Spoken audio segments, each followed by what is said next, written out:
বিশ্বের অন্যতম বৃহৎ রং প্রস্তুতকারক প্রতিষ্ঠান সেনসিয়েন্ট টেকনোলজিস কর্পোরেশনের গবেষক এখন কাজ করছেন হাজার হাজার খাদ্যপণ্য প্রস্তুতকারকের রঙের পরিবর্তনে। কারণ পেট্রোলিয়াম ভিত্তিক কৃত্রিম রং শিশুদের জন্য ক্ষতিকর হওয়ায় 2026 সালের মধ্যে ব্যবহার বন্ধের নির্দেশ দিয়েছে মার্কিন স্বাস্থ্য বিভাগ।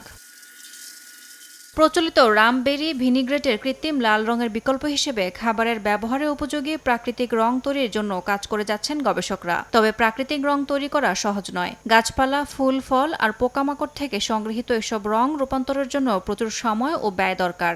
বিশেষ করে নীল রঙের ক্ষেত্রে সমস্যা বেশি।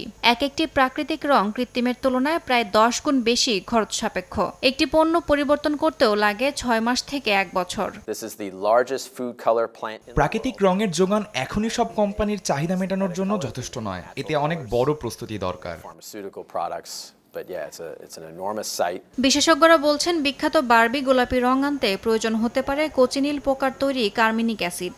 1 কেজি রং পেতে লাগে প্রায় 70,000 কোচিনিল পোকা, যারা নির্দিষ্ট ধরনের ক্যাকটাসে জন্মায়।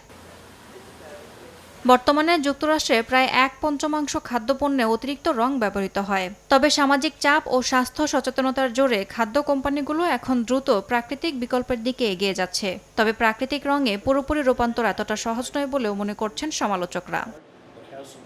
ইয়াসমিন অনন্যা, সময় সংবাদ।